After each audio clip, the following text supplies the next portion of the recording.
안녕하세요. 코인 넘버원의 윤송아입니다. 끊이지 않는 거래소의 사건, 사고, 이대로 괜찮은 걸까요? 코인 넘버원에서 알아보겠습니다.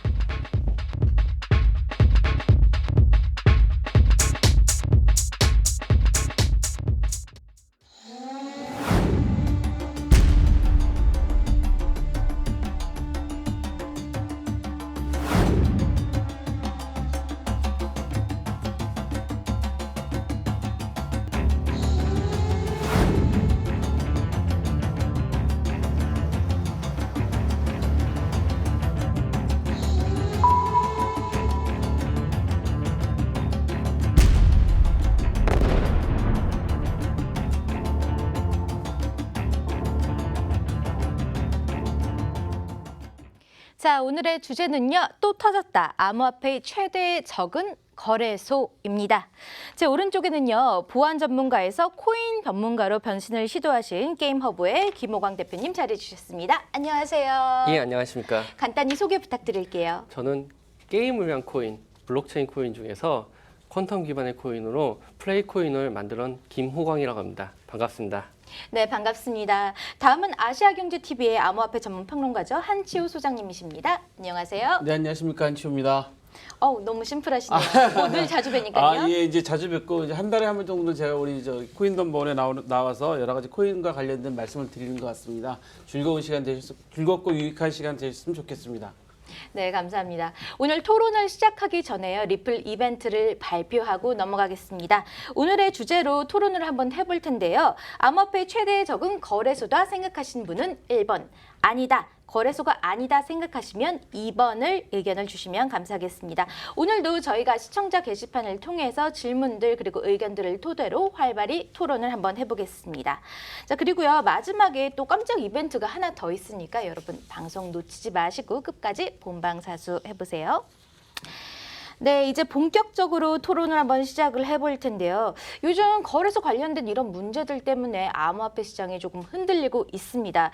우선 최근에 발생한 사건들부터 한번 살펴보자면요. 국내 2위인 거래소 빗썸이요. 팝체인 신규 상장 논란으로 휘말렸는데 이게 또 어떤 일인가요? 이 일의 핵심은 뭐냐면은 팝체인이라는 새로운 코인이 가장 유망하고 가장 강력한 거래소에 직상장을 했다는 겁니다. 원래 작은 거래소를 중심으로 해서 상장을 한 번씩 시작하는데요. 그 과정에서 검증 과정이 좀 약했다는 거죠. 소스 코드, 그러니까 블록체인의 핵심인 거래소 스마트 컨트랙트나 소스를 공개해서 열어본 결과 이게 정상적인가 이런 의문점을 많이 갖게 되었고요. 그리고 그 과정에서 이제 많은 석연치 않은 의문점들이 있었습니다.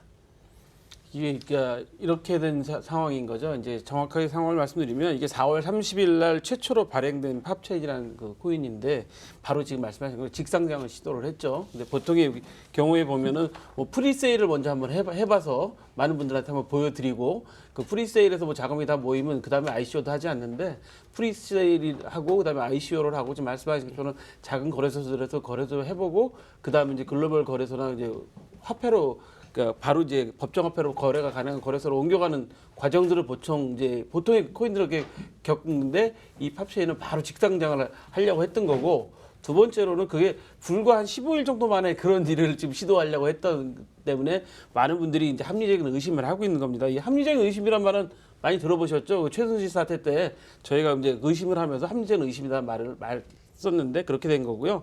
지금 우리 김 대표님 말씀하신 것처럼 상장 검토 보고서를 딱 공개해 보니까 많은 전문가들이 이제 여러 가지 소스 코드나 이런 문제에 대해서 의구심을 이제 자아내게 된 그런 것도 있고요. 그다음에 개발자로 이제 오픈되신 분들이 3명이 그 빗썸 코인 개발자와 동일하다. 그래서 이제 이런 여러 가지 이제 문제들 때문에 많은 우리 그 암호화폐에 투자하시는 분들이 막 항의를 하시고 뭐 청와대 청원까지 좀 올리시고 그런 상황이 가니까 결국은 빗썸에서 상장을 좀 연기하게 되고 또 블록체인 협회에서도 이거는 지금 당장 상장하는 게 옳지 않다라고 권고까지 해서 현재 연기가 된 그런 상황입니다. 근데 빗썸이 상장을 연기했음에도 불구하고 논란이 좀처럼 사그라들지 않는 분위기인 것 같아요. 이게 발행된 지 한 달도 안 된 코인이라고 들었습니다. 맞죠? 네, 그렇죠. 이제 아까 좀 말씀드린 4월 30일 날 처음 시작해갖고 오늘이 5월 18일이니까 5월 15일 날 이제 그 상장 발표를 했었으니까 불과 15일 만에 그런 상황이 된 거니까 검증할 시간도 많이 부족했던 거고 그렇기 네. 때문에 당연히 그 투자자들 입장에서는 의심을 할 수밖에 없는 그런 상황이 되어 가고 있는 거죠. 네, 그런데 이 발생한 지 한 달도 안 된 코인이 이렇게 상장되는 경우가 또 많이 있나요, 대표님? 굉장히 드문 예입니다. 지금 코인이 이렇게 짧게 상장되고 가장 거래량이 좋은 거래소에 올라간 예는 거의 예외적이죠. 이런 예외적인 케이스가 참 합리적인 의심을 갖게 되는데요. 그 더더욱 문제가 됐던 거는 내부자 거래, 인사이더 트레이드의 그 의혹을 받을 만한 제목이 너무 많았다는 겁니다. 왜냐하면 같은 거래소 코인 만들었고 같은 내부자였고 이런 부분이 있었기 때문에 좀 다른 코인 회사들은 굉장히 불공평하다, 분노까지 하는 분들도 많이 계셨고 중국의 코인 개발자 톡방이나 아니면은 중국의 코인 개발 커뮤니티에서는 이게 맞느냐 틀리느냐에 대해서 논란이 많았습니다. 그래서요, 이게 혹시 주가를 끌어올리기 위한 어떤 작전이 아니냐라는 의혹들도 좀 있는데 이에 대해서는 소장님 어떻게 생각하시나요? 뭐 확정적인 증거 없는 이야기는 사실 저희가 의혹의 수준에 그쵸? 불과하죠. 근데 이제 정확히 말씀드리면 이 분명히 빗썸 측이나 이 현재 그 팝체인 쪽에서 오해를 받을 만한 그 소지는 충분히 만들어졌어요. 그럼에도 불구하고 계속적으로 강행을 하려고 했다는 것에 대해서 문제가 있는 거죠. 저는 이제 걱정하는 게 뭐냐면 이렇게 그 의혹이 있는 부분에 대해서도 강행을 하려고 했다. 그걸 알면서도 했다라는 거 분이 생각이 안 들어가는데 그렇게 되면 거래소의 신뢰도가 떨어지는 건 문제고 우리 암호화폐 코인 시장의 신뢰도도 같이 떨어져 버립니다. 그럼 결국은 우리 생태계가 무너지고 어려워지는 게 핵심인데 왜 그렇게 했는가라는 좀 의혹이 들어가고요. 지금 말씀하신 것처럼 관련된 코스닥 회사의 주가 문제도 있다고 하는데 사실 그거는 그냥 우리가 의혹 수준에서 하는 거니까 오늘은 제가 그 이야기하고 싶지는 않지만 좀 성의 있고 합리적인 해명과 사과가 좀 필요한 건 사실인 것 같아요. 이 기회에 자체 규제를 좀 만들었으면 좋겠어요. 예를 들어서 거래소들도 우리가 코인을 상장할 때는 뭐 이런 과정을 거친 코인이면 우리 거래소에서 상장한다라고 어떤 규칙을 정해줘야 되는데 규칙이 없이 어떤 코인은 지금 우리 김 대표 말씀하신 것처럼 뭐 다른 코인들이 불합리하다고 느낄 정도로 뭐 특혜를 줬다 이렇게 돼버리면 안 되잖아요. 우리가 주식시장에 올라갈 때도 상장될 때도 보면 뭐 거래소 시장이나 코스닥 시장에 올라갈 때 다 기준이 있지 않습니까? 뭐 심사하는 기준, 뭐 기간 다 따지고 있는데 그거를 지키지 않았다는 것에 대해서는 큰 문제가 있는 거죠. 그렇죠. 참 논란이 많은 것 같아요. 대표님은 또 어떻게 바라보시나요? 전 프로그래머나 보안 관점에서 봤을 때 GitHub라고 해서 소스를 인터넷에 공개해 놓은 사이트를 봤습니다. 그걸 보고 굉장히 실망을 했습니다. 스마트 컨트랙트라고 해서 블록체인의 코어 기술 중에 하나인데 이걸 보고 나서 이들이 과연 스마트 컨트랙트나 블록체인을 제대로 이해하고 있는가, 짜깁기를 너무 했지 않는가 이런 생각까지 들어요. 분노했습니다. 사실은 굉장히. 그런데 이 해외 언론에서는요, 투자자들이 폰지 사기를 막아냈다 이런 또 말이 있었습니다. 그러면서 좀 주목을 받고 있는데 이에 대해서는 또 어떻게 보시나요? 우리나라 국민들이 사실 촛불 혁명 이후에 이제 네. 국민들의 힘이 세졌어요. 그리고 직접적으로 의견을 제시하는 게 세졌기 때문에 뭐 청와대 청원까지 하시고 그런 상황인데 사실 빠르게 협의를 해서 빠른 대처를 한 건 사실 칭찬받을 만한 조치이긴 합니다. 근데 협회에서도 바로 이제 이거를 바로 권고를 했지 않습니까? 하지 말라고. 그렇듯이 외국에서 분들이 한국 투자자들이 막았다고 그러는데 이제 한국 투자자들도 그만큼 공부를 많이 하셨고 그만큼 수준이 높아지셨다고 저는 판단이 돼요. 그래서 이제 어떠한 불이익에도 이제 과거처럼 그냥 입 다물지 않고 의견을 제대로 말씀하실 수 있는 그런 단계라고 봐야죠. 대표님도 어떻게 보시는지. 이 문제는 거래소가 검증을 했어야 되는 문제입니다. 정확히 말하면 이 소스가 거의 뭐냐면은 블록체인의 기본 소스에서 카피 앤 페이스트 했어요.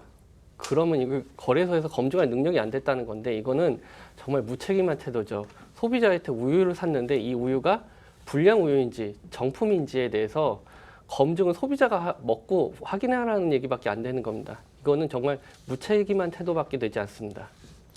그런데요, 또 이번 주에 정말 안 좋은 이슈들이 많았습니다. 빗썸 사태 이전에 암호화폐 시장에 적지 않은 영향을 준 사건이 있었습니다. 업비트가 얼마 전에 검찰 압수수색을 받았었죠.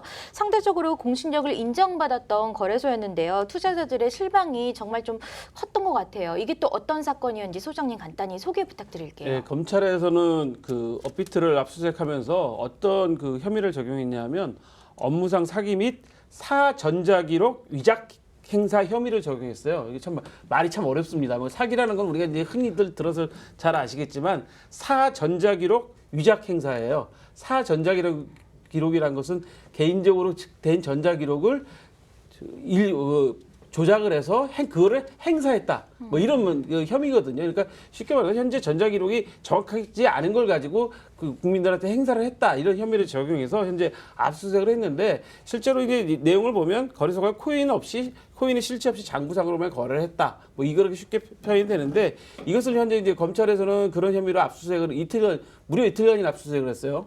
이틀간 압수수색을 했고 현재 이쪽 업비트에서는 그렇지 않다. 이거 좀 오해다. 잘못 알고 있는 것이다라고 이제 이야기를 하고 있어서 앞으로 이제 검찰이 압수수색물을 갖고 분석을 해갖고 수사 결과를 조사해서 발표하겠죠.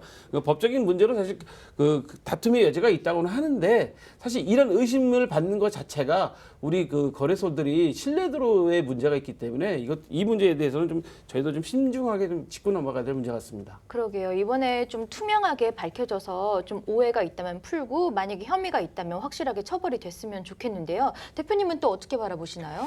주식시장에서 공매도라는 게 있습니다. 공매도는 없는 주식을 빌려다가 이제 하락에 베팅하는 경우인데요. 그거보다 더 나쁜 건 뭐냐면 아예 주식을 빌리지도 않고 매도를 하는 겁니다.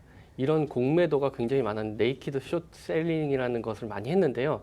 이렇게 증권시장에서도 규제가 강한 증권시장에서도 많은 증권 관계자들이 이 부정한 행위를 했습니다. 근데 업비트 같은 경우에는 뭐 스냅샷이 존재한다고 합니다. 증권 하는 사람들 대부분 어떠냐면은 이렇게 공매도를 하고 나서 장부를 맞춥니다. 한순간 특정한 날짜에 장부가 맞았다고 해서 공매도가 없었다, 없는 주식을 팔았다 이런 얘기는 아닐 수도 있습니다. 그렇기 때문에 검찰이 지금 데이터베이스를 열어보는 이유는 이게 정확하지 않을 것이라는 어떤 제보가 있었을 거라 생각합니다. 이 문제는 굉장히 안 좋은 경우라고 생각합니다. 그런데 이 사건의 핵심은요, 이 지갑, 오프체인 지갑의 어떤 유무인 것 같은데 이 지갑의 여부가 왜 중요한가요, 소장님? 이 지갑의 여부가 중요한 이유는 이제 보통의 투자자들은 지갑이 이제 두 가지잖아요. 이제 거래소 계정에다 그대로 놓고 하는 경우가 있고 개인 콜드 지갑 만들어서 갖고 하는 경우가 있는데 그 거래소 계정상에 있는 경우에는 사실은 해킹도 많이 당하기 때문에 사실 그동안에 그런 문제가 많이 됐지 않습니까? 그래서 그런 문제를 이제 이야기를 하고 있어서 개인이 빼놓으신 분들은 문제가 없겠지만 거래소 안에 있는 계정 지갑들은 사실 우리는 열어보지만 그분들은 다 어떤 거래가 되는지 다 알고 있거든요, 사실은. 그래서 지금 우리 대표님 말씀하신 것처럼 실물이 없이도 막 거래가 돼도 우리가 어떻게 확인할 수 있는 방법 우리 개인들은 없어요, 사실. 그런 게 사실 문제가 되는 거기 때문에 또 이 한 가지가 우리가 사실 현금화 시키려면 거래소를 통해야만 거의 다 대부분 현금화 시킬 수 있잖아요. 이런 문제 때문에 거래소가 사실 이런 지갑 문제에 대해서 신경을 좀 많이 써야 되는 겁니다. 대표님은 지갑의 여부에 대해서 어떻게 생각하시는지? 그 새로 만들어진 코인 같은 경우에는 이제 초기 상장가가 굉장히 높은 경우가 있기 때문에 이제 펌핑이 된다고 하죠, 속된 말로. 그래서 그 시세 차익을 얻기 위해서 들어오는 유저들이 굉장히 많습니다. 한마디로 뱅크런의 가능성이 있기 때문에 거래소의 지갑들을 닫아 놓는 겁니다. 특정 코인의 지갑들을. 안정화된 상태에서 지갑을 확보하고 변동성이 적을 때 열어주는 형태인데요. 거래소의 안정성과 시스템의 안정성을 위해서 그렇게 사용하는 예입니다. 이 부분은 거래소의 입장을 어느 정도 이해할 만한 부분이 있습니다. 단지 수수료가 2번, 3번 나가는 부분인데 지금 자율경쟁 시장이 바로 거래소입니다. 그렇기 때문에 어느 순간은 이런 불합리함을 타파할 거래소가 나온다면 그쪽을 많이 몰리지 않을까 생각합니다. 사람의 마음은 항상 좋은 쪽으로 움직이잖아요. 그렇죠. 그런데 지갑이 없으면 수수료도 이중 지불된다고 들었습니다. 이것도 좀 문제 아닐까요? 글쎄요. 그러니까 지금 우리 대표님 말씀한 것처럼 그 수수료 지갑 문제 때문에 수수료 이제 이중 지급 문제 좀 아까도 말씀하셨는데 저는 이 문제를 이렇게 생각해요. 어차피 수수료는 이제 저희가 이제 거래를 해서 수수료를 정당하게 지불해야 되면 지불해야죠. 근데 그 수수료를 지불하는 이유가 뭐죠? 우리가 안전하게 보관하고 믿고 거래할 수 있고 뭐 이런 여러 가지 이유 때문에 수수료를 주는 거지 그렇지 않다면 수수료를 줄 이유가 하나도 없지 않습니까? 그래서 저는 이 차제에 글로벌한 표준화 거래 표준화 작업이 좀 시급하다. 어떤 식으로 우리가 거래를 해야 될지를 좀 표준화시키는 작업이 좀 필요하고 사실은 저는 기술적인 전문가는 아니지만 이 사회적으로 볼 때 안전하게 보관하는 이 문제에 대해서는 좀 과도기적인 상황이 아닌가. 좀 그래서 우리 김 대표님처럼 이 보안 전문가들이 빨리 좀 기술을 좀 빨리 좀 개발하셔가지고 보안 문제에 대해서 좀 안정성 있게 좀 투자자들이 안심하고 있게 해주시는 게 좀 의무가 아닐까 이렇게 생각합니다. 어떻게 바라보시나요? 이게 뭐 참 이질적인 존재라고 생각합니다. 블록체인에서 탈중앙화된 이상을 갖고 있습니다. 그래서 중앙은행 같은 존재가 없는데 중앙은행과 같은 존재, 거래소에 이제 청산은행 같은 존재를 하는 것이 바로 거래소인데요. 그 중간 브릿지인데 그 다리에 너무 수수료가 센 겁니다. 이게 단점이라고 생각할 수도 있고요. 이제 그것을 해결하기 위해서 많은 회사들이 이제 탈중앙화된 거래소를 만들거나 다양한 방법들을 추구하고 있습니다. 지금 기술은 충분하지만 뭐냐 사회적 여건과 지금 유동성이 큰 거래소에 대한 믿음이 크기 때문에 이 변화는 천천히 이루어지지 않을까 싶습니다. 네, 여기서 또 업비트의 입장도 좀 궁금합니다. 좀 억울하다고 생각할 수도 있을 것 같기도 하고요. 어떤가요? 업비트 입장에서는 좀 억울하겠죠. 왜냐하면 업비트를 사실 생각해 보면 그 두나무라는 회사의 대표님도 사실 그 다음 카카오의 대표까지 하셨던 그런 분들이어서 사실 사회적으로 좀 그렇게 신뢰도가 상당히 높으신 분들이 있고 그런 분들이 설마 그렇게 했을 거라는 일단은 사회적인 신뢰도가 있는 거고요. 두 번째로는 우리는 그렇지 않다라고 거래를 했다고 하시는데 사실 이제 저는 이 문제에 관한 이렇게 생각해요. 함재현 의심이라는 얘기를 자꾸 말씀드리는데 이틀간에 걸쳐서 압수수색을 했어요. 보통 압수수색하면 뭐 길어야 한 12시간 이렇게 하는데 이틀간에 걸쳐서 한 거는 지금 말씀하신 서버에 있는 거 전부 다 지금 다운받아서 포렌식 받아서 갖고 가서 전부 다 분석해 본다는 이야기거든요. 아마 분석하는 시간도 좀 많이 걸릴 겁니다. 하루에 거래량이 뭐 거래 금액이 한 1조가 가까이 되다 보니까 그 시간도 엄청나게 걸릴 거예요. 그래서 이게 다 소위 말해서 우리 회계 장부로 말하면 대차가 다 맞아야 되잖아요. 대차가 맞고 이게 팔렸으면 이제 제대로 팔리고 들어왔으면 들어왔는지를 다 맞춰봐야 되는 과정이기 때문에 사실 업비트가 억울하다고 하더라도 제 생각은 개인적으로 억울하다고 하더라도 이번 기회에 사실은 제대로 좀 털고 가면 네. 우리는 이렇게 그렇지 않다라는 걸 제대로 털고 가면 오히려 업비트한테도 더 좋지 않을까. 그런 그럴 생각도 수도 좀 들어갑니다. 있겠네요. 예. 사실은 사업하는 분들 말들 사이에서 이런 말을 많이 털어서 뭐 면지 한 방울 나오는 사람이 뭐 있겠냐 뭐 이런 식으로 다들 나온다. 근데 대표님도 사업하시는 입장에서 업비트의 입장이 좀 어떨 것 같아요? 공식적으로 얘기 드리면은 메르도프도 사기로 들어가기 전까지 이제 건실한 사업가였고 금융인이었습니다. 100년형 넘게 받았는데요. 금융 폰지 사기가 한번 벌어졌을 때 그 사람을 열어보기 전까지 알 수가 없어요. 단지 저희는 시스템과 사람의 선의를 믿습니다. 블록체인이라는 건 개인과 개인의 선의를 믿고 그리고 개인의 믿음에서 거래가 시작되는 겁니다. 업비트가 지금 이런 불분명한 지점이 있었다는 것은 어느 정도 인정을 하고 있기 때문에 이것을 해소하는 게 더 중요하다고 생각합니다. 네, 업비트의 입장도 좀 일부분 이해 가는 부분도 있는 것 같습니다. 그 새로운 코인이 상장될 때 지갑이 없으면 다른 거래소에서 해당 코인을 이미 보유하고 있던 투자자들이 업비트로 코인을 보내서 이 매도 주문을 넣을 수가 없는 거잖아요. 그래서 업비트 내에서만 거래가 된다고 하는 건데 새로운 코인이 상장될 때 폭발적으로 거래됐던 그 코인들은 도대체 또 어디서 나오는 건지 궁금합니다. 저는 지금 우리 네. 유튜브 지금 실시간 질문을 좀 한 가지 궁금한 게 있어서 우리 전문가 나오셨으니까 네. 좀 여쭙고 싶은 게 있는데 그 넥스도어요? 저분이 질문하신 겁니다. 빗썸 출금 3개월 막기 플러스 역프로 이건 좀 문제 삼았으면 함 이런 내용도 좀 많이 궁금해하실 것 같고요. 이건 정말 중요한 질문입니다. 네, 그 밑에 보시면 하정우란 분이 거래소에서 코인을 보관할 때 전체를 온라인 보관하는지 아니면 비율별로 오프라인 보관이 어떻게 되는지도 알아야 하지 않나요? 라는 질문이 들어왔어요. 이거를 우리 보안 네, 매우 전문가이신 김 실질적인, 대표가 설명을 해주시면 아마 시청자들한테 도움이 좀 많이 되실 것 같아요. 빗썸 출금 3개월 막기. 이게 뭐냐면은 약간 뱅크런을 막기 위해서 만들어 놓은 겁니다. 먹튀하는 경우가 굉장히 많거든요. 그래서 거래소의 안정성과 자금 유동성을 위해서 이렇게 막아놓은 부분입니다. 개인적으로 그렇게 좋게 보지 못하는 부분입니다. 이 부분이 굉장히 리스크가 크다고 보고 있고요. 다른 거래소가 이런 부분 풀어준다면, 가볍게 풀어준다면은 그 거래소를 좀 몰리지 않을까요? 이런 부분은 좀 인지하고 갔으면 좋겠고요. 두 번째로 이제 거래소에 코인을 보관할 때 어떻게 보관하나. 진짜 말도 안 되는 거래소는 그 온라인에 다 붙어 있습니다. 코인이 온라인에 거래소 지갑에 다 붙어 있어요. 하나의 지갑에. 그 경우도 본 적이 있었습니다. 그 웬만한 거래소 같은 경우는 안정성을 위해서 홀더 월렛이라 하죠. 인터넷과 분리된 안전한 지갑을 따로 분리해 놓습니다. 그런 거래소들이 많이 있습니다. 일본의 지금 코인체크 같은 경우에 지금 거래소가 내밀한 코인이 해킹을 당했을 때 그렇게 하드웨어 월렛과 콜드 월렛을 만들지 않았어요. 한마디로 해킹을 당하더라도 뭐 변명할 거리가 없는 상황이 많이 있었습니다. 그래서 지금 기술적으로 많이 보완이 되고 있습니다. 코인 출처에 대해서 사실 지금 좀 아까도 말씀하셨는데 네. 코인 출처에 대한 그 의문으로서 사실 거래소에 대한 의문이 시작되는 거였었는데 사실 이거는 이런 것 같아요.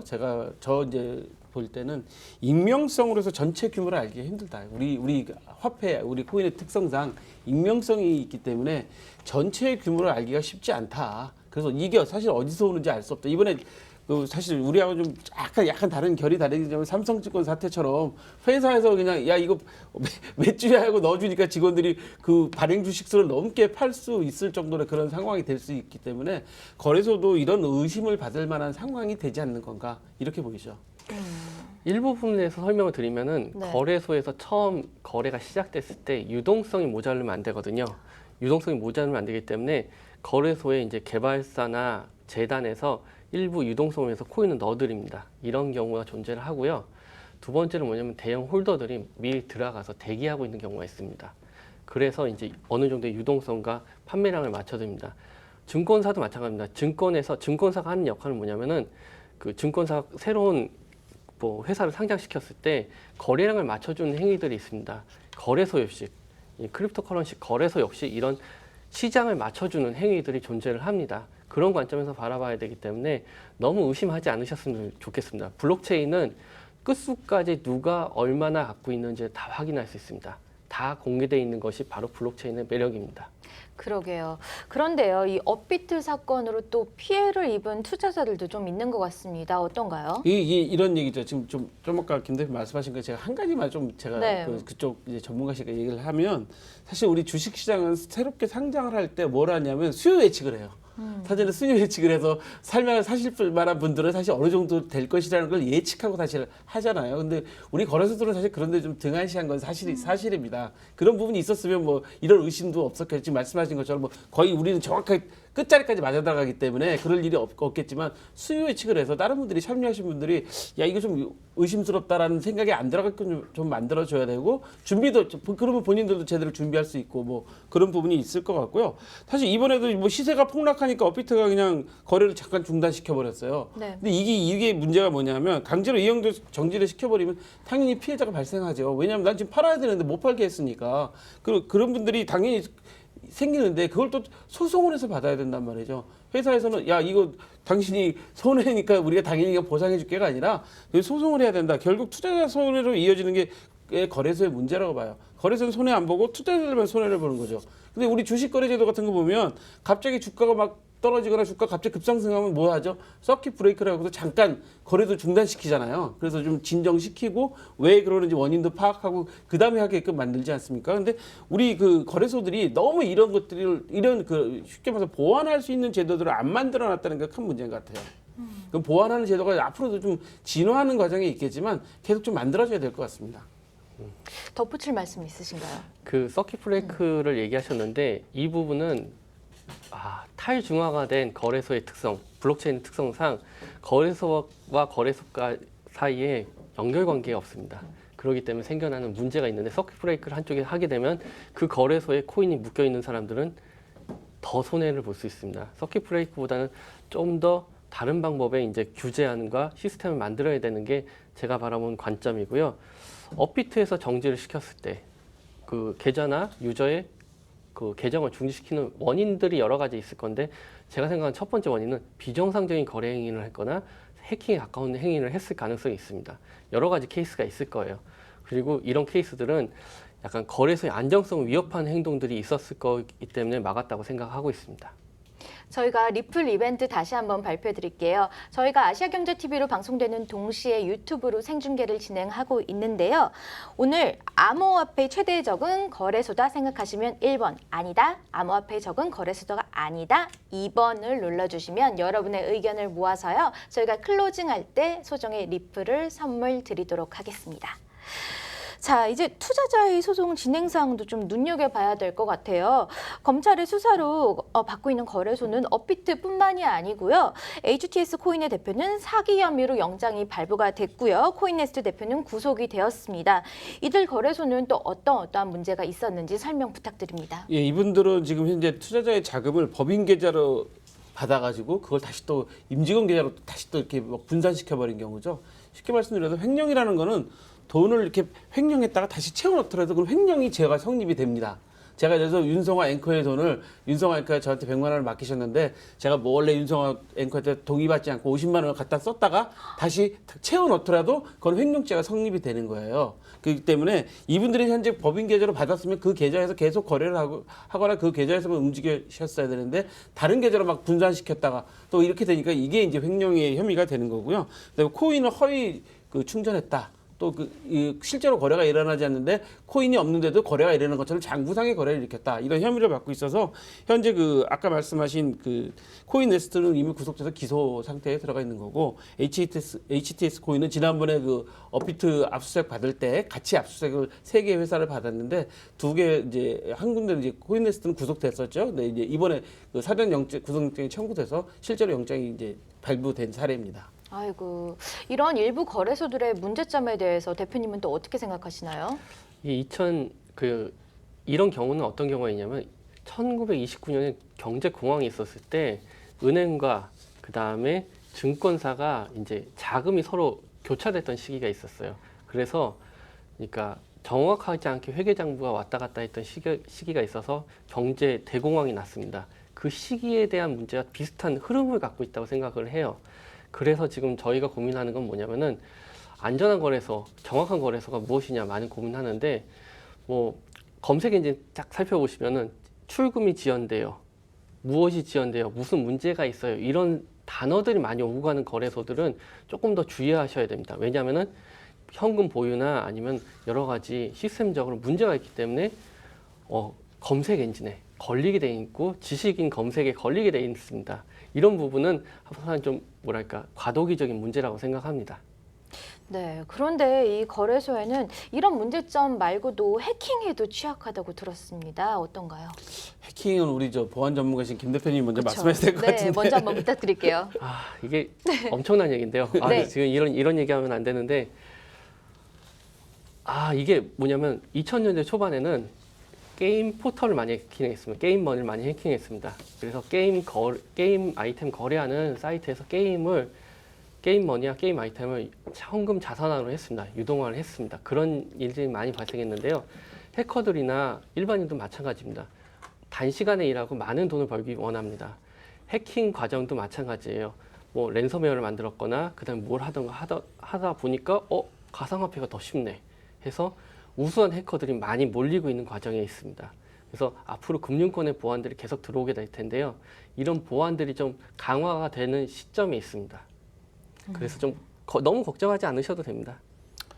사실은 거래소들이 높은 보안 등급을 좀 요구하고 있고 보안 시스템 확보 비용이 좀 많이 들어가잖아요. 그래서 아마 그 보안에 대해서 사실 좀 소홀히 한 부분도 사실 시인하셔야 될 거예요, 거래소들은. 그래서 뭐 네트워크 분리된 아까 말씀하신 분리된 지갑으로 확실하게 좀 해줘야 되고, 그다음에 익명성에 따르는 거래 투명성 확보 문제가 사실은 정부 당국에서 제일 걱정하는 거고, 우리나라 정부뿐만 아니라 전 세계 정부들이 이 익명으로 거래되다 보니까 이게 돈이 도대체 어떻게 돌아가는지 모르겠다. 이거를 가장 걱정하시는 거잖아요. 이런 문제 이제 저 개인적으로는 지금은 우리가 우려하고 있지만 계속 진화하는 상태이기 때문에 우리 기술 자체가 이 시장 자체가 계속 지금 진화하고 있지 않습니까? 달라지고 변화하고 있고, 사실 그냥 코인을 지금 그냥 단기간 내에 상장시키려고 그러니까 투자자들이 뭐 난리를 치고 항의를 하셔가지고 상장을 못 시키는 상황까지 지금 와 있어요. 그러니까 앞으로 이제 상장시키는 것도 정말로 이제 투자자들한테 신뢰를 받지 못하면 투자자들의 실력 행사를 당할 수 있다는 것까지 진화가 돼 있기 때문에 이런 보안 문제도 이제 끊임없이 제가 보기엔 진화되리라고 생각됩니다. 네, 그런데 요즘 느끼는 건데요. 해커들이 참 거래소를 좋아하는 것 같아요. 도대체 이유가 또 뭘까요? 좋죠. 뭐냐면은 일부 코인 같은 경우에는 익명화된 코인이 있습니다. 한마디로 그 특정 코인은 나를 숨길 수 있는 코인이에요. 비트코인이나 이더리움 나를 숨길 수 없는 코인인데 일부 코인은 나를 숨길 수 있는 코인을 만든 거예요. 그래서 해킹을 하면 그 코인을 다 던져요. 거래량이 늘어납니다. 해킹의 신호와 소음을 확인해 볼 때 어떻게 하냐면 특정 코인의 거래량과 트랜잭션이 늘어나면 해킹이 어디서 터진 겁니다. 저는 그렇게 판단하고 있습니다. 그래서 딱 보고 어디서 해킹이 터졌구나 이렇게 바라보고 있고요. 그래서 고민 많이 하는 사람들이 있는데 이런 부분에 대해서는 특정히 개인들은 고민하실 필요가 없어요. 웬만한 거래소는 상당히 많은 자금을 보유하고 있기 때문에 충분히 손해배상을 하실 수 있을 거라 생각합니다. 참 해킹 사태가 문제예요. 충분한 네. 손해배상에 대해서는 제가 좀 김 대표님하고 좀 다른 견해를 좀 가지고 있는데 사실 이게 손해배상이라는 게 지금 삼성증권 사태만 해도 자기가 갑자기 그런 매도가 일어나서 손해를 봤다는 걸 증명을 해야 되잖아요. 그래서 충분히 삼성증권은 그거는 삼성증권 같은 경우에는 면허를 취소해야 됩니다. 그건 정말 너무한 사건이에요. 제가 이제 사례를 이제 드리지만 이제 그거보다는 저는 이제 암호화폐 거래소들이 이제 초기 단계니까 이제 사실 이게 영세한 거래소도 있고 이제 아주 큰 거래소들도 있는데 초기 단계에 좀 취약점이 좀 있었던 건 사실이잖아요. 그래서 그렇죠. 그 네트워크 보안에 미흡했던 점을 우리가 김 대표 같은 이제 전문가들이 계속 지적하고 있고 거기에 대해서 보완을 하고 있는 상태예요. 그래서 이 문제는 제가 보기에는 앞으로 이제 거래소 사업자의 영세성 문제와 그다음에 기술 부족, 사실 기술도 좀 부족할 거라고 좀 생각됩니다. 저 개인적으로는 완벽한 기술이 있을 수 있겠어요? 그렇지 않습니까? 그래서 기술 부족, 그다음에 투명성 결여 이런 게 해결이 되면 이 해커 문제들도 해킹 문제들도 쉽게 해결될 수 있지 않을까? 네. 정말 해커들이 엄청나게 노리고 있는데요. 어느 정도냐면은 이 메일을 보냅니다. 코인을 잊어먹었다, 뭘 했다, 메일을 보낸 경우도 있고 메일에 악성 코드를 담아줍니다. 살포시 악성 코드를 담아줍니다. 그럼 저희는 열심히 분석해서 이제 추적을 하기도 하고요. 그리고 뭐 말도 안 되게 와이파이를 해킹하거나 뭐 USB를 떨어뜨려 놔요. 열어보면 해킹 당하는 겁니다. 별의별 경우가 다 있습니다. 지금 말도 안 되는 경우들이 굉장히 많이 벌어지고 있습니다. 그 수많은 케이스 중에서 저희가 열심히 막고 있고 그 다음에 대안을 만들고 있습니다.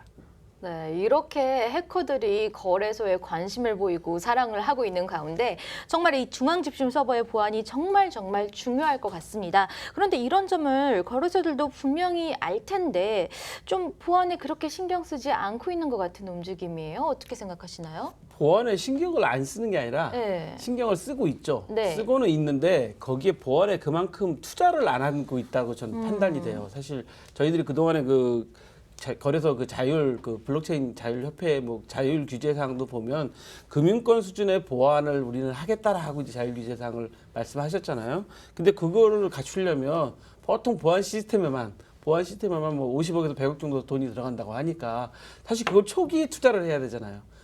보통의 사람들이 50억, 100억 투자하는 게 뭐 대기업, 완전 대기업 아닌 이상 쉽지 않은 일이거든요. 그러다 보니까 그래서 좀 이게 소홀히 된 게 아닌가 저는 그런 차원으로 좀 보고 있어요. 저는 봤는데 그거는 단면입니다.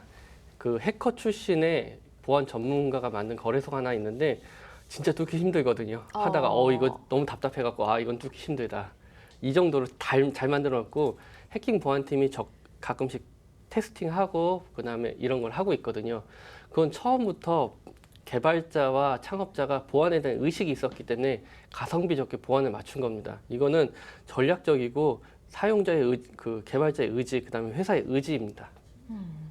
근데 이렇게 된다면 투자자들을 좀 보호할 수 있는 어떤 장치가 혹시 없을까요? 저는 뭐 이런 생각도 해봤어요. 과도기적 상태잖아요. 네. 우리나라 지금 금융권들이 예금자 보호를 하고 있지 않습니까? 그래서 투자자도 이제 거래소 규제가 앞으로 이제 어떤 방향으로 나올지 모르겠지만 거래소 규제가 나올 때 예금자 보호 같이 그런 예금 보험을 가입해서 예금으로 하는 경우도 있을 것이고 우리 방매나 상조 같은 경우는 이제 자체 공제 사업을 실시하고 있잖아요. 그런 자체 공제 사업도 가능할 것 같고 사실 이번에 좀 문제가 있긴 했지만 사이버 배당 책임 보험 같은 그런 보험도 가입해서 보완이 좀 가능할 것 같은데 이게 어느 한 가지만 이루어지면 될 문제가 아니라 이런 여러 가지 문제들이 같이 이루어져서 투자자들을 보호하는 방법이 나와야 된다고 생각합니다. 덧붙일 말씀 있으신가요? 거래할 금액만 네. 코인에 넣으십시오. 진짜 다른 얘기를 드릴 수는 없는데 그 하드웨어 월렛을 따로 크게 투자를 하신다면 하드웨어 월렛을 따로 구매를 하셔갖고 사용하시는 게 보안성에서 탁월합니다. 다른 얘기 드리기 좀 힘드네요. 네. 지금 암호화폐 시장의 코인들 가격을 보면 지금 휘청휘청하고 있습니다. 근데 이 암호화폐 거래소 관련 사건들이 터질 때마다 좀 흔들리는 것 같아요.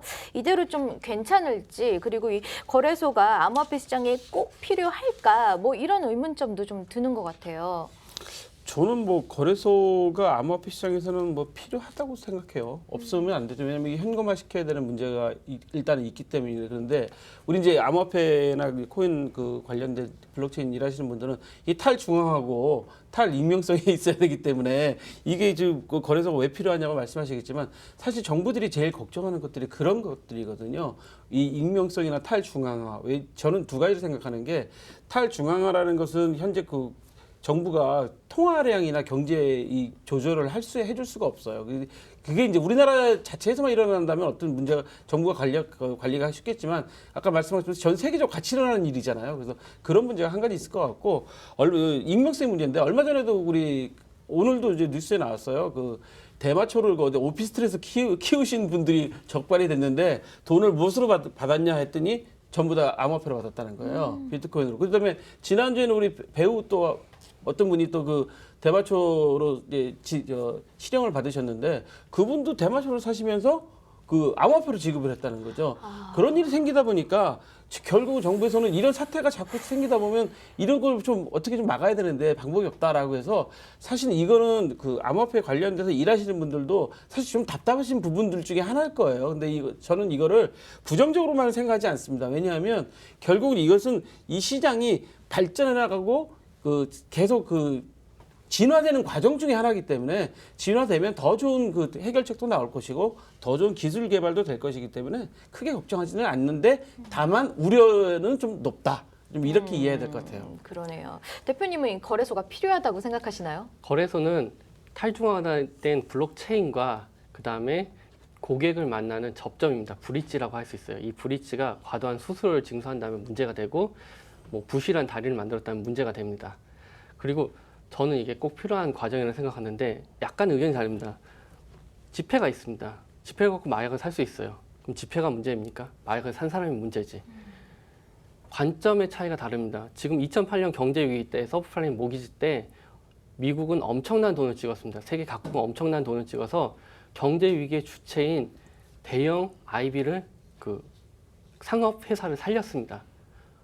불합리하죠. 개인들은 다 죽었는데요. 그 관점에서 비트코인을 만든 사람들이나 이런 사람들이 블록체인의 총 결제량을 정하고 더 이상 늘리지 못하겠어요. 왜냐하면 과도하게 늘려버리고 나서 달러를 찍어냈으니까요. 이게 게임머니도 아니고 계속 찍어냈는데 총 통화량이 의미가 있습니까? 말이 안 되는 겁니다. 블록체인은 도리어 더 투명하게 모두를 다 공유해주고 다 인정할 수 있는 과정입니다. 지금 국가 권력이 가진 불합리성이나 경제 정책의 실패를 블록체인이 대안으로서 제시해주고 있습니다. 근데 중국 같은 경우는 거래소를 막으면서도 P2P 거래는 계속 일어나고 있다고 들었어요. 예. 어떻게 보시는지? 결국 막을 수 없는 길이죠. 중국에서 이제 구글, 유튜브, 페이스북을 다 즐기고 있거든요. 다 막습니다. 다 즐기고 있습니다. 현실적으로는 좀 과도하게 문제가 되는 부분은 막지만은 그걸 완전히 막을 수 없다는 걸 다 인정하고 있는 것입니다. 좀 말씀하신 것 중에 저랑 좀 의견을 좀 달리하시는 게 있어서 네. 이야기를 좀 해야 될 게 이제 인플레이션의 문제가 있어서 아까 말씀드린 건 제가 통화 문제를 말씀을 드린 거고 네네. 사실 그 지폐 갖고 마약을 사죠. 네. 당연하죠. 근데 사실은 요즘에는 이제 전부 다 그 자금 세탁 방지법이나 실명 거래가 되기 때문에 사실 돈은 꼬리표가 달려 있어요. 그래서 우리가 10,000원짜리를 이제 50,000원짜리 바꿔다가 집에다 그냥 쌓아놓지 않는 한 이 돈의 꼬리표가 다 달려서 다니기 때문에 사실 최대한 좀 줄일 수 있는 부분들이 있거든요. 그 위험성을. 근데 이제 우리 암호화폐 같은 경우는 그렇지 않은 경우가 있기 때문에 지금 말씀을 드리는 건데 저는 그런 부분들만 뭐 보완이 되면 충분히 앞으로 발전성은 뭐 충분하다고 봐요. 네. 암호화폐 거래소가 종종 이 증권 거래소하고 비교가 좀 되는 것 같은데요. 증권 거래소에서는 이런 사건 사고들이 일어날 수 없는 건가요? 증권거래소도 많은 사건이 있었습니다. 삼성증권부터 시작해서 리먼브러더스부터 다양한 사건들을 만듭니다. 그 사건을 규제당국이 합리적으로 해결하기 위해서 여러 위원회를 설치하고 관리 감독을 하게 됩니다. 지금 지금 가상화폐 시장에서는 그 룰을 정할 사람, 심판을 정할 사람이 누구인지 지금 찾아보고 있습니다. SEC부터 시작해서 뭐 FBI 여러 가지 기관들이 이것은 어떤 곳이 규제를 갖고 가야 되느냐에 대해서 논의가 많이 있고 특히 세금을 어떤 식으로 징수해야 되느냐에도 관심을 갖고 있습니다. 아직 이게 그레이한 영역이 좀 있는 상황입니다. 증권거래소는 뭐 핵 전문가시 아마 보안 전문가시 잘 아시겠지만 사실은 해킹이 거의 불가능하다고 봐야죠. 일반인이 보는 시각에서는 일단 나라에서 그 통제를 하고 있고 거기다가 많은 경비를 투자를 해서 우리 김 대표님처럼 훌륭한 보안 전문가들이 딱 그 보안 그 시스템을 만들어주고 계시기 때문에 거의 불가능하다고 봐야 되는데 사실 증권거래소는 이런 것 같아요. 규칙이 정해져 있잖아요. 아침 9시부터 오후 3시까지 거래. 네. 그다음에 끝나고 나면 바로 정산. 그다음에 뭐 주식으로 찾아가거나 현금으로 찾아가려면 2박 3일 뭐 이런 어떤 규칙이 있기 때문에 그런 것 때문에 사실은 우리가 그 보통의 사람들이 증권거래소에서 거래하는 건 좀 안심이 된다라고 하는 것이죠. 이번 삼성증권 사태처럼 뭐 그런 사태도 일어날 수 있는 거긴 하지만 어떤 규칙이 있는 거기 때문에 사실 저는 우리 거래소들도 규칙을 제대로 잘 만들어주면 이런 투자자들이 안심하실 수 있는 거 아닌가 그렇게 생각해요. 그렇다면 이 현재 거래소의 취약점을 보완할 수 있는 어떤 해결책 같은 건 뭐 없을까요? 글쎄, 저의 개인적인 해결책은 빨리 정부가 정치의 눈치를 보지 않는 소신 있는 정책을 빨리 만들어야 될 것 같아요. 우리 정부가 지금 사실 6월 말까지 무슨 기본 규제 방안을 만들겠다라고 많이 하는데 저는 개인적으로 규제라는 것은 꼭 막는 게 아니라 그 안에서 충분히 우리가 보호도 하겠다는 의미도 되는 거거든요. 그래서 제 생각에는 정부가 좀 정치권의 눈치를 보지 않고 그냥 소신 있게 좀 만들어주겠다. 사실 지난번에 그 법무부 장관이 뭐 거래소를 폐지하겠다, 뭐 없애버리겠다, 그랬다 뭐 난리가 났었잖아요. 네. 뭐 그렇게 정부가 과도하고 극단적인 선택은 저는 잘못된 거지만 지금 사실은 저 개인적으로는 뭐 지금 좀 있으면 있을 지방선거를 생각해서 지금 정책을 빨리 안 놓고 있다고 개인적으로 생각하고 있거든요. 그럼 그런 정치 눈치 보지 말고 하루라도 빨리 이거를 빨리 얼른 우리나라만의 규제 정책을 만들어야 되는 게 아까 중국 P2P 말씀하셨는데 중국은 지금 이 암호화폐나 그 블록체인의 국제 표준화를 자기들이 잡으려고 이미 암호화폐 등급을 자기들이 매기기 위해서 발표를 시작했어요. 자기네 나라는 거래도 못하고 거래소도 못하게 하는 나라가